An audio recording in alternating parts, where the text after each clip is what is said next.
ideally, when you go through the search phase, what you want to do is you want to predefine criteria. Okay, we want someone with minimum 3 years experience in this exact field. We want their salary to be X. We want them to have this sort of an education or education from this type of a school, and maybe a fourth criteria. And then optimally, what we should do is we should go through the slush pile of CVs and just say yes, no, yes, no, yes, yes, yes. It should be sequential inclusion. And so when you're on your own job search, we can reverse this. What you should be doing is you should say, I want a job in Toronto. I want it to pay this much. I want it to be at a firm that is of this prestige level or above. And I want the title to be XYZ.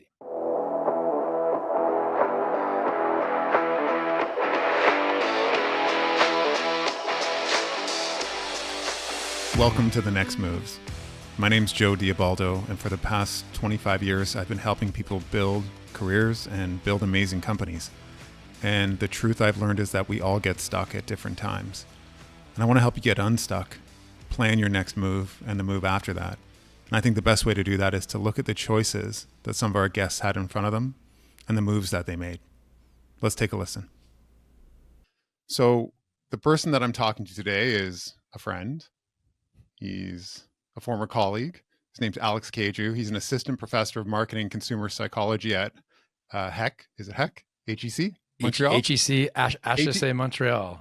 HEC Montreal. And he's also a consulting behavioral scientist. Alex is not your typical academic. He's multidimensional.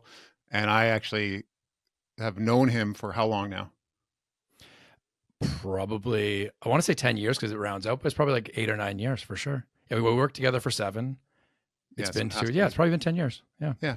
And I look at you and I think you're born and raised in Toronto. You're an athlete. You worked in LA cutting videos with rock stars. You play guitar. You did your MBA, you did your PhD, and you helped me figure out a lot of why people make decisions, good or bad, in their career or when they're hiring. We spend a lot of time solving for that. So I want today to be more just a broad discussion, but I think people should hear a little bit about you. I did a high level there, but do you want to give a quick intro?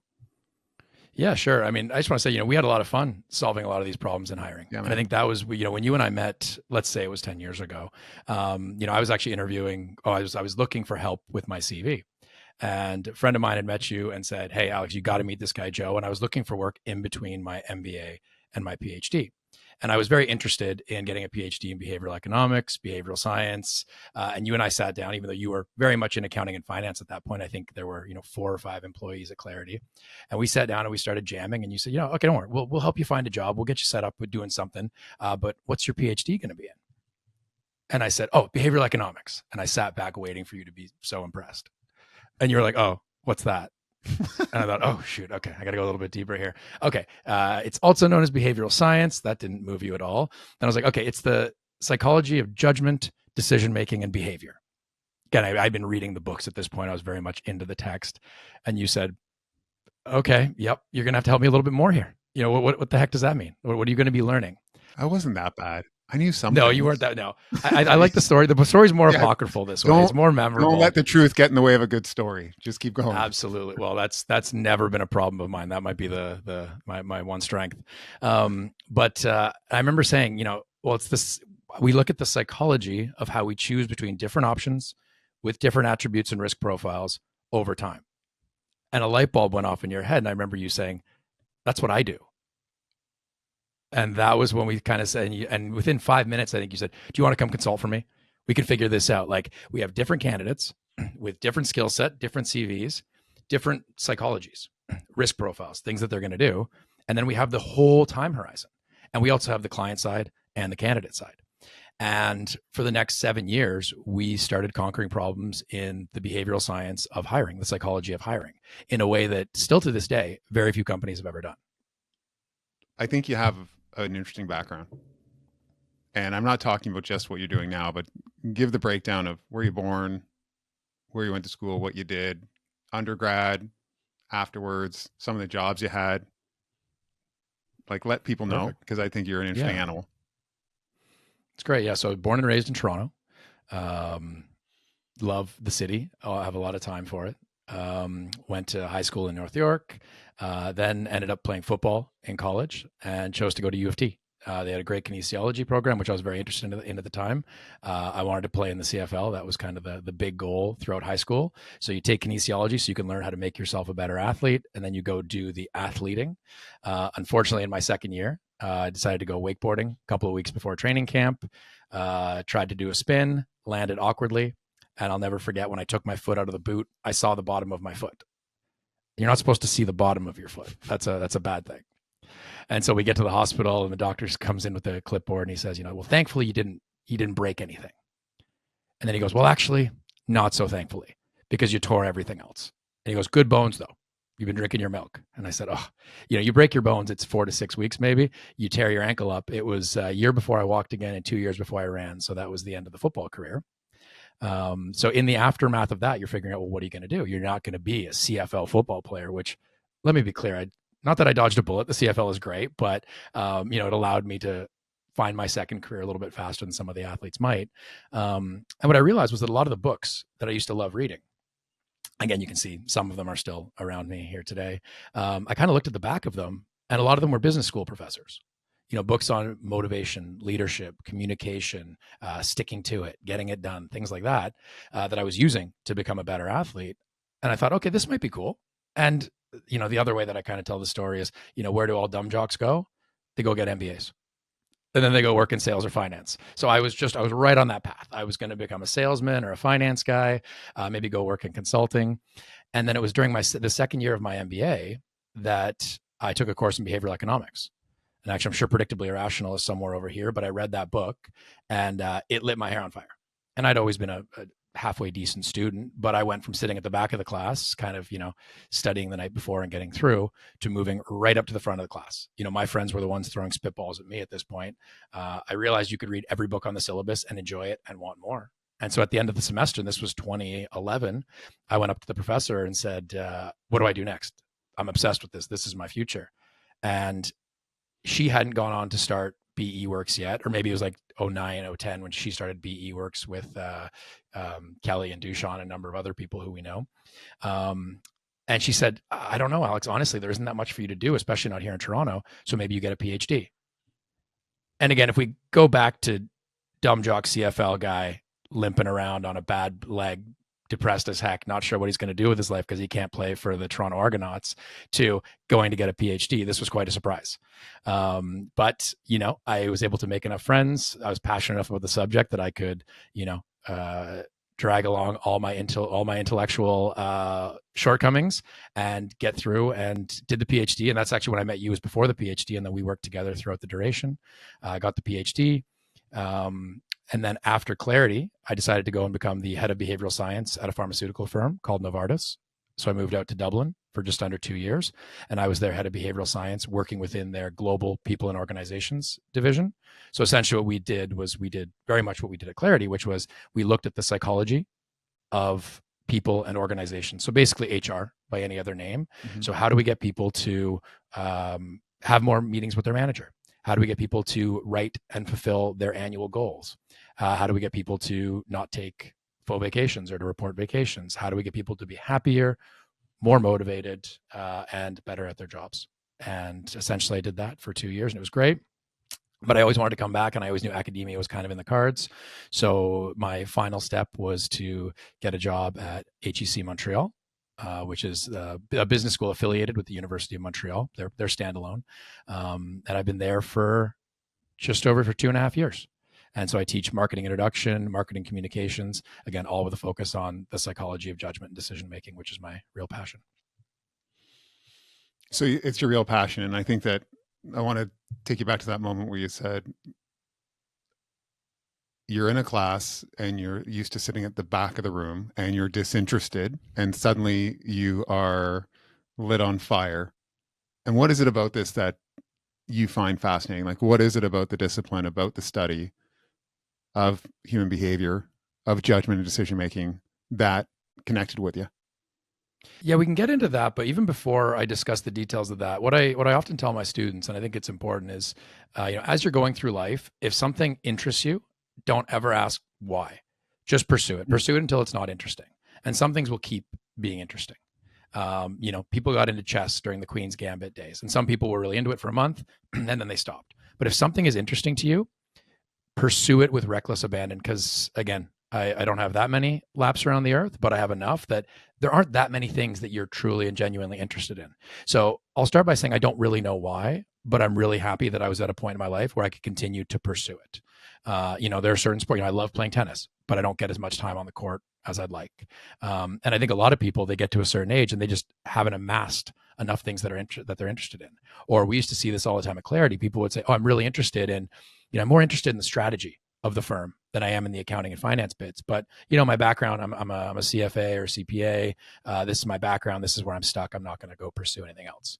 And it breaks my heart because that they did this from undergrad. They're still doing this. Meanwhile, there's a strategy angle that they should be pursuing. They should go and maybe do a secondment or a rotation in the ops department, something like that. So the first piece of advice is just, if you're attracted to it, don't ever ask why.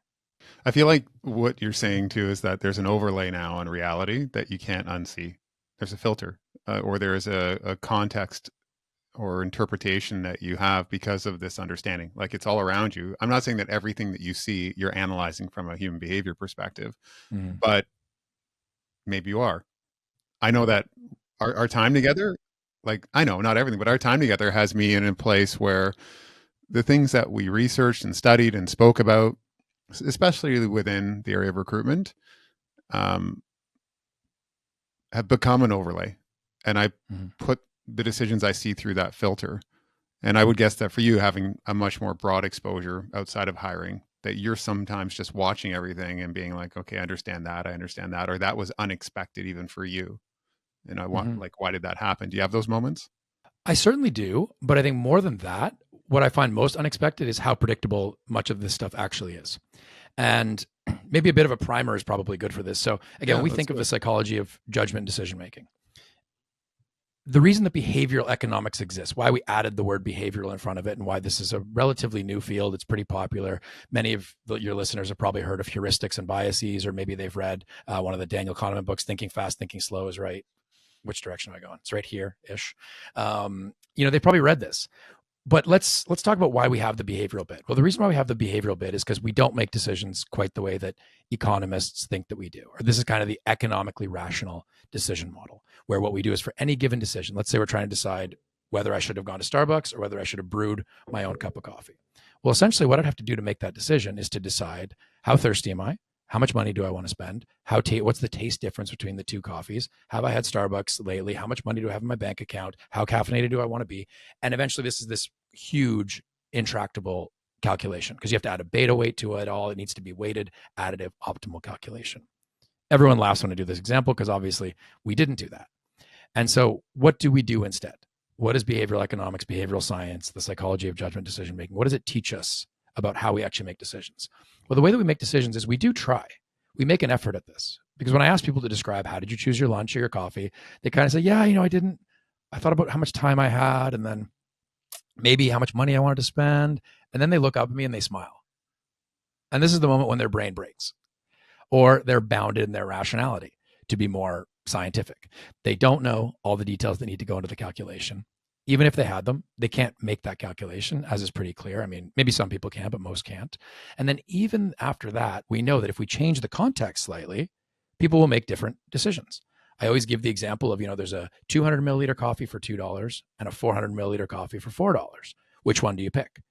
And the group roughly splits. It's like, I don't know, it's $2 for 200 or $4 for 400. Some people want to pay more for more caffeine. Some people don't. And then I say, was that a hard decision? And they kind of go, not hard, but I didn't really know how to make it. And then all we do is we throw in a second choice set, which is $3 for 300 milliliters.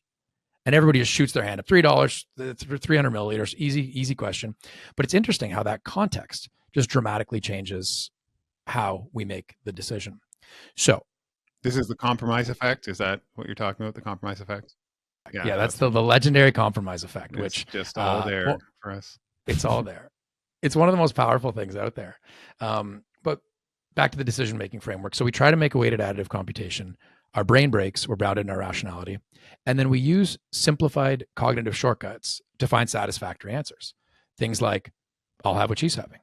I'll have what I had yesterday. I'll do what the experts told me, or I'll take the least risky option. Again, these all have fancy scientific names like social proof, loss aversion, authority bias. And the job of a behavioral scientist is to determine how are we making this weighted additive computation? Where are we bounded in our rationality? And then what simplified solution are we using? And there are hundreds, if not thousands, of these simplified solutions, which are called biases if they're systematically bad, suboptimal decisions, or heuristics if they're systematically good. And I would argue the majority of our decisions are pretty great. We normally dress appropriately for work. We get the right amount of calories and taste in our lunch. The coffee is good. We get our kids to school on time. These are all things that we do pretty well. So the human brain's amazing. But we see, and again, this field is based on a lot of these suboptimal decisions that we can make consistently. Now, back to the point that I said, what surprises me most about this is, do I see how people are making decisions? Well, what I see more is how people don't make decisions. And the best way for me to describe what people get wrong about their understanding and decisions can be simplified in a good tool. And it's a tool that, in my opinion, gives you 80 or 90% of a behavioral science PhD without actually doing any of the coursework. Yeah. And so this was invented by the behavioral intervention team out in the UK. They were one of the first behavioral science teams. I think they were originally created by the UK government. And now they're kind of standalone. Really great team doing great work. And it's a framework that's called the EAST framework. Also, if anyone's interested, just Google EAST framework. It's like maybe it's a 40-page PDF, really, really good quality stuff if you're finding this interesting. But the EAST framework essentially says that if you want people to do something, you have to make it easy, attractive, social, and timely. That's it.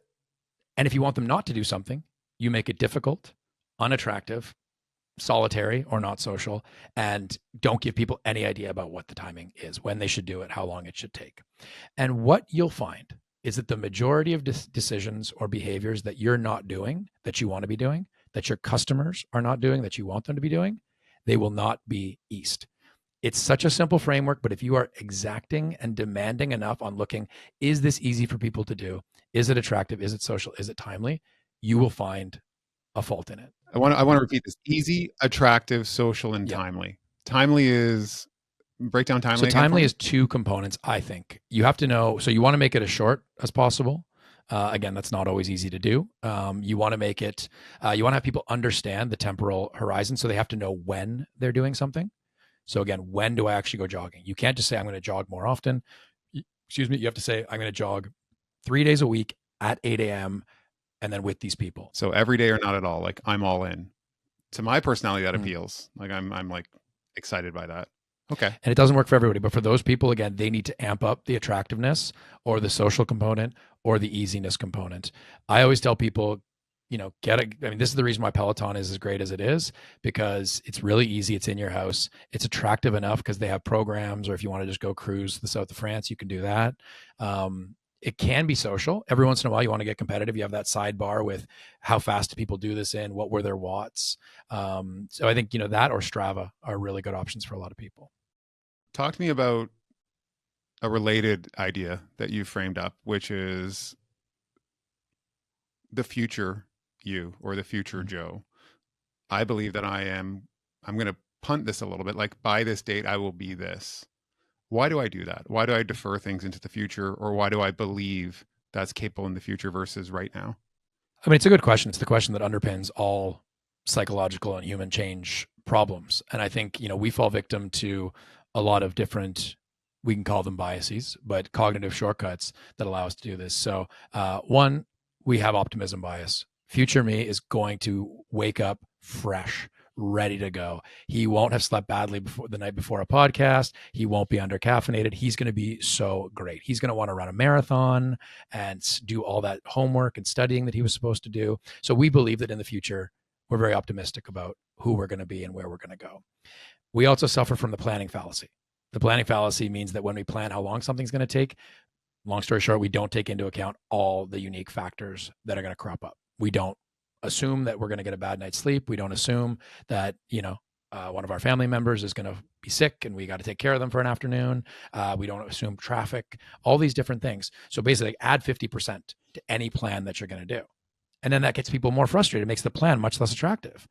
Oh, you're going to get your accreditation in a year. No, it's actually going to take you 2 years because there's this study work, there's the homework, maybe you want to have a family, whatever. Then people go, oh, well, That's not attractive anymore. So then all of a sudden the attractiveness goes down when we're more honest. We don't have this kind of these psychological responses of optimism, positivity. It's going to be short, it's going to be quick, it's going to be great. We're not great at slogging through it. Finally, we suffer from the status quo bias. We are cognitive, and I would argue behavioral misers. We really don't like to change very much. We don't like to expend effort and energy if we don't have to. So unless it's very attractive what we're going to do in the future, it's very easy, very much compelled by other people, or we know exactly when we're going to do it and all the other things fall into place, we're just not. We're going to sit there going, future me is going to be great. This reminds me, I think I've told you this, but when I was 19 and I came back from, maybe it was 20, I came back from the US and I went to school at McMaster and I started a magazine, and that magazine was on food and nightlife. And I booked time on the Toronto Star Press with my parents' credit card. And I had never done design. I hadn't sold an ad, and I booked it for 6 weeks out. And I had this deadline, and I learned to use, back then it was Quark, Illustrator, Photoshop, learned how to do first manual layouts on artboards that got photographed. And then after that, doing the digital outputs of film back then so that I could actually meet this deadline. Otherwise, my parents' credit card was going to get run for $4,000 and I would have had no revenue coming in. And I actually was selling ads at the same time. So I had to build all these competencies because I had told everyone I was going to do this. I had a financial penalty if I didn't accomplish it. And I think that was one of the most rapid learning moments in my life. So these ideas of putting constraints, is that a constraint I'm putting on myself or an incentive, or why is it, like, what is it about that moves me to action? Fear of failure, shame, embarrassment? I mean, I think it's the opposite of attractive, which is there's a disincentive not to do it. And that's it. Again, the higher you can set your disincentives. Now, I don't think that disincentives are always the best way to do it, but they'll certainly, in your case, they moved you. You put the credit card down. You had to figure it out. Otherwise, it was going to be a waste of money. And again, I prefer to go, I think as a general rule, if you want to do things, you want to make them attractive. If you want to stop doing things, you want to make them unattractive. So that's when, you do the anti-charity. There's this company that does anti-charity. So, you say you're going to save for retirement, but you put, let's say, $10,000 into their pot. And if you don't save for retirement, they donate that to your least favorite charity. So just think about anything you hate, any sort of organization that you really don't like, the anti-SPCA, whatever. No, is that real? They actually do that? There's the anti-charity? There is an anti-charity. Yeah, I don't know if it still exists. It was around a couple of years ago. I know it was all the rage for how to do it. But I think that's good for stopping behavior. I don't like negative incentives for starting behavior. But in your case, it worked out. Some of the things that we had studied and worked through were fascinating as it related to making a better career decision or a better hiring decision. One of them was the idea of you're really in two different mindsets when you're evaluating options. One is your search mode where you're searching, and the other one is choice. And I want you to break both those down for people that actually listen to this, because I think it's so important that they understand that they exist in two different states and how to be successful in each of them. Yeah, it's a great point. People don't think quite a lot about this. So when we're thinking about introducing a new option or making a decision, there are kind of two phases that we go through. And we call these phases search and choice. So there's the search phase and then there's the choice phase. In the search phase, what we're doing is we're trying to understand what's out there. Okay, I'm interested in behavioral science. What the heck is out there? What are the firms? What are the jobs? What are the roles? What's this? And in the search phase, what we're trying to do is we're asking ourselves the question, do I want to include this in my next choice set? So we're essentially trying to define boundaries. We're defining boundaries of interest, boundaries of price, boundaries of durability, boundaries of quality, whatever it is. Again, you're buying a car, you can think about price, number of seats, gas mileage, and quality. If you're thinking about a career, it's going to be, location, payment or salary, interesting jobs, and then company brand, whatever it is. And within that, you're going to decide what's going to go into my ultimate choice set. Now, we did some really interesting research on, this was you and I way back in the day, looking at when people choose candidates. And ideally, when you go through the search phase, what you want to do is you want to predefine criteria. Okay, we want someone with minimum 3 years experience in this exact field. We want their salary to be X. We want them to have this sort of an education or education from this type of a school, and maybe a fourth criteria.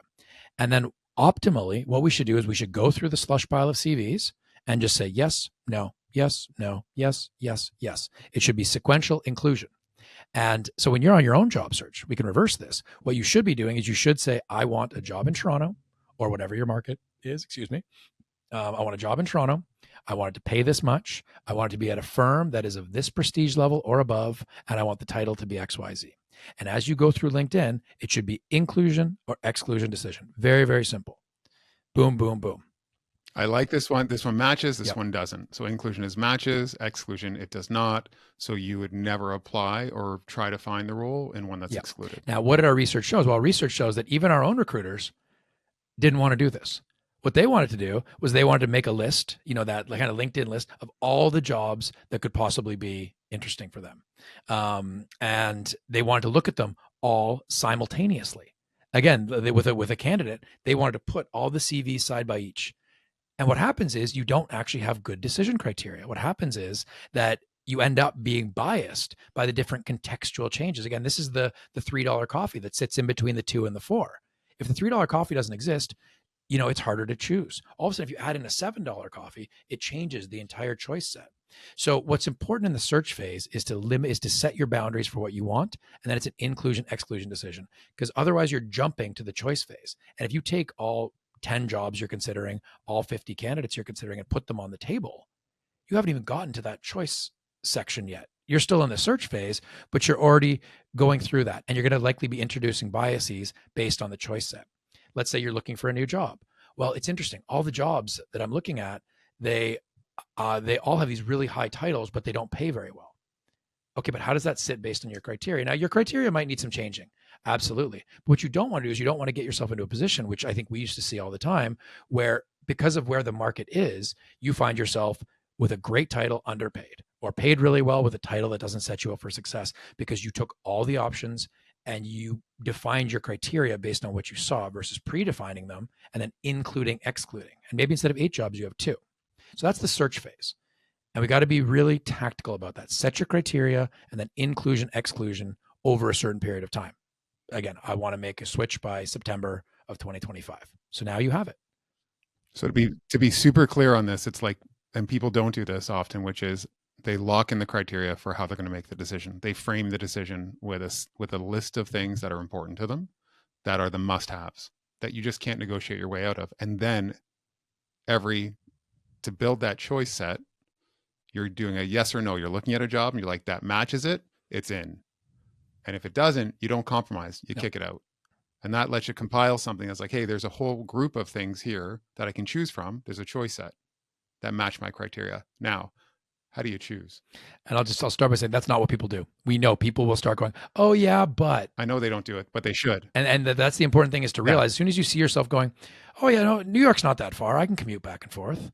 Or, I can work my way up into the title. Titles don't matter. Wait, but titles did matter when you started this search. It's just because this is the best company and they have a good salary. Okay, well then was title actually one of your original criteria? So it's very important because we see people wobble on this all the time. So how do you make a choice? Choice is about elimination. Now there's multiple different ways that we can make choices and each one introduces its own biases. We can make a lexicographic choice. Whoever pays me the most, I'm going to pick based on one criteria. So there's prestige, there's money, there's title, there's whichever. You pick one and you decide. Otherwise, there's weighted additive. I can, literally I can add weights to a couple of things and try to make a mini calculation using pen and paper to do that. There is just a straight up non-weighted, so just an additive calculation that you can make, or you can go all the way to a gut decision. This is more involved and more detailed. Not that we can't do it. I mean, we can definitely still learn things about it, but the choice phase is all about elimination. So it's now no longer about inclusion. It's about, I think the best way to do it is to set certain bars. And again, we used to talk about how do we do this. I think in a job search, one of the best ways is to set minimum criteria. And so your most important criteria is salary. Eliminate the lowest salary. Your second most important criteria is brand. Eliminate the lowest brand.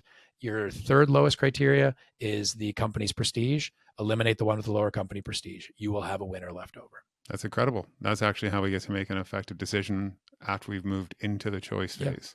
And we have 3 offers in front of us from 3 different companies, or there's a series of jobs in front of us from different companies, and we get to eliminate them down.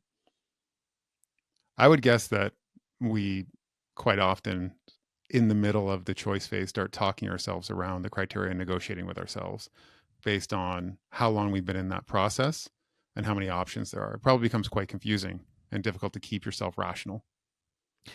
If we have a decision, we're facing a couple of options. Let's say, I mean, 2 is great in a job opportunity, but even 3, let's say. The best thing we could possibly do is to come up with a decision strategy. I'm going to pick based on 1 criteria. I'm going to weigh all the criteria equally. I'm going to try to add some weights to the criteria, or what we recommend in job search is to go elimination by aspect. So let's say there's 4 different criteria: how much you're paid, what your title is, company prestige, and how much you like the boss that you met in the process. So you go in reverse order of how important it is, and you don't have to go in reverse order of how important it is, but you start eliminating. So the one that has the lowest salary, eliminated. Then you move on to the prestige of the company. One that has the lowest prestige of the company, eliminate them. Finally, you go to the boss, and then whatever the 4th criteria was, I forget now, but you go up and then you're left with 1. That we found tended to work the best with the candidates that we worked with. If you can't do that, flip a coin. Because research shows that people who flip a coin are often happier than people who linger over decisions, people who go back and forth. And again, you can blame the coin if you want to, but you're going to have a bit of a change. If you don't want to flip a coin, then just pick the one that involves the most change. People are happier when they make changes than when they stay the same. So again, if your options are just you're going to take a new job, that makes it a little bit harder. Then I'd say flip a coin. But if your option is to stay at the old job or take the new job, to stay at the old gym or join the new gym, stay with the old guitar or buy the new guitar, make the change. So I want to be clear. The best thing is to do a weighted decision. That's a very clear set of criteria that you're going to use, and follow that. That's likely for you to feel the best about your decision. The second thing is, if you can't do that, flip a coin. That's where we're going. We're making a gap. Because if I flip a coin, I'm like, honestly, you'll be happier. You'll just be happier. The question I want to ask is, since we're really talking about ideas to help people get unstuck, I want you to break down these moments and inflection points in your life where you've been stuck and yet trying to figure out, and this is personal. I want to know where you've had these decisions to make that were hard. I would guess that being injured and not being able to play ball was probably something that affected you quite a bit and redirected you. But talk to me about those, because I think we're all going to see we're going to see your choices and we're going to see the decisions, and they'll really resonate with some people and it'll help them. Yeah. I mean, I think for me, the big decisions for me are actually ones that on the surface of them are big decisions. I wish that I had some more kind of sneaky big ones, but I think, I mean, going to business school after undergrad, which had never been in the plans, was an interesting change of pace.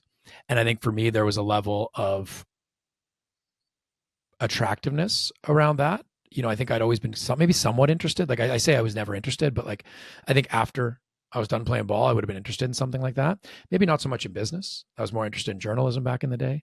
But I think that choice was very much compelled by just the attractiveness of something new and something exciting.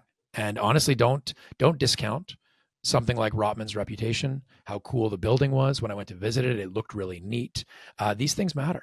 You say, oh, it's a business school. It shouldn't care it shouldn't matter how interesting the building is, or the fact they show up in the magazine, or that they even have a cool magazine. I love the Rotman magazine, but these things matter to a lot of the applicants. They add a level of attractiveness, whether that's prestige, whether this is just a cool environment to sit in, and I would love to study here. These things matter. And I think they were very influential in that decision.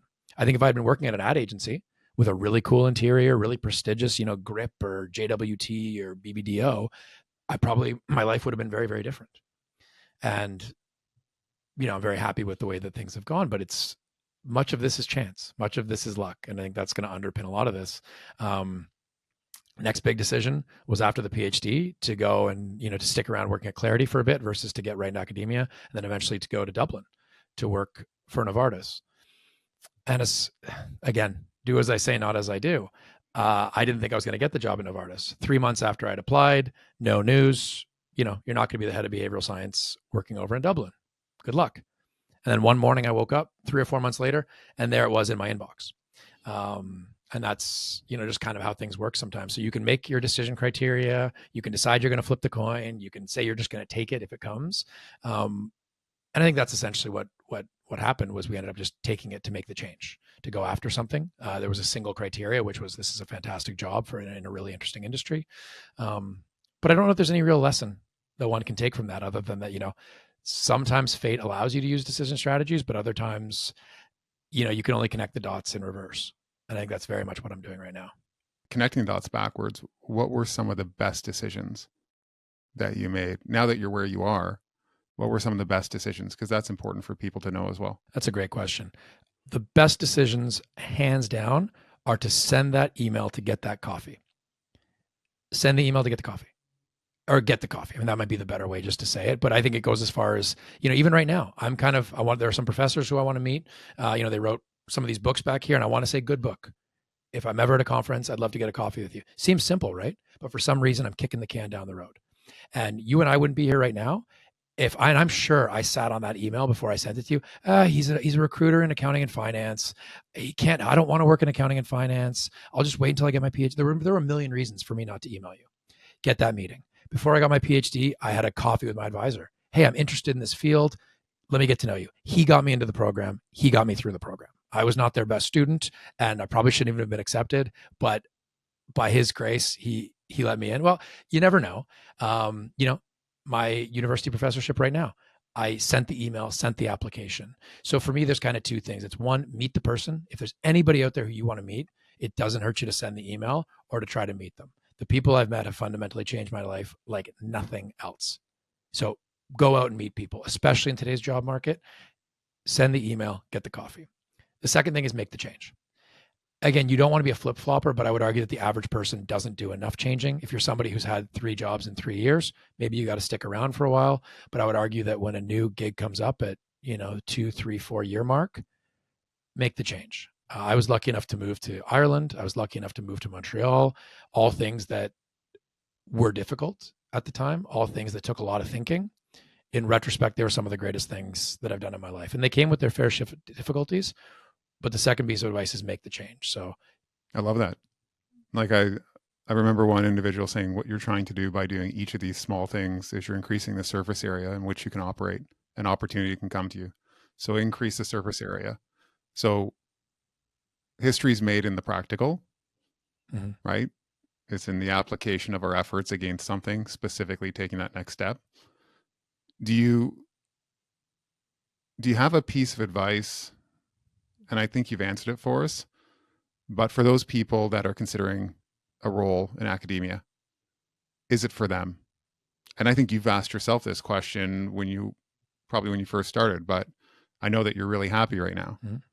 So how do you look at the individuals that are successful in this space, and how do people know if they're meant for it? Because your work sounds fascinating. Mm-hmm. We loved working with you. We were doing things we had no business doing in a company this small. And right, like it was something where when I tell people we did it, they're like, what are you talking about? But for you, I think you have a chance to tell people like, hey, a path like this, you should have something, you should have these characteristics. Otherwise you're just not going to love it. So what would you say to that? Yeah. The first thing is, are you curious about behavior? When someone says, oh, last night I got stuck eating salads, do you say, oh wait, well, what did you propose? What would, did you say, I want pizza? And then maybe you that's how you would have gotten the burger, because you would have the compromise effect. You would have had pizza, really unhealthy, salad, so healthy. Okay, fine, we'll have burgers. Are you really engaged in day-to-day human behavior? Is that something that you find fascinating? And would you be interested in experimenting? I think that's the key, whether it's in academia or whether even working as a behavioral scientist in industry, because it's a burgeoning field. You have to be interested in human behavior. Interesting. Our candidates or our client, or sorry, not our customer, our employees aren't doing one-on-ones with their managers. I need to find out why. If you say you need to find out why, then this is a field for you. And that's really the only criteria that you would need to be a great behavioral scientist. I think if you want to go into academia, I also recommend loving teaching. Now, if you go to a big research school and you become an amazing researcher publishing in journals, teaching is not always the most coveted thing, but you spend a lot of time doing it. And having come from an MBA background, I really appreciate the professors who take a lot of time, who think a lot about their students. So for me, that's an opportunity that I don't take lightly. And I think if you enjoy teaching, it makes your life so much better. You don't go through the semester going, oh, I can't wait for summer to arrive so I can do my research. No, you're excited to be there. So are you interested in the problems of human behavior? and human psychology? Do you want to run experiments to try to solve them? And then I would add, do you like teaching? These aren't all required, but I think so much of our field is one, going in and helping people in the lab or companies to solve their problems, and then teaching them how you did it, why you came up with the interventions you came up with, and how they can continue to do that in the future. So if you can research and you can teach, it's about as much fun as a field can get. Thank you, man. That's it. Thank you. Anything else you want to say? No, this was fun. Well, I think we have to get you back to talk about some of the other topics, because I'm sure that there's going to be a lot of sound bites out of this, but there's going to be a lot of people that want to listen to the whole thing and probably come back with questions. I know I enjoyed it. Hey, thanks a lot, Joe. We'll talk soon.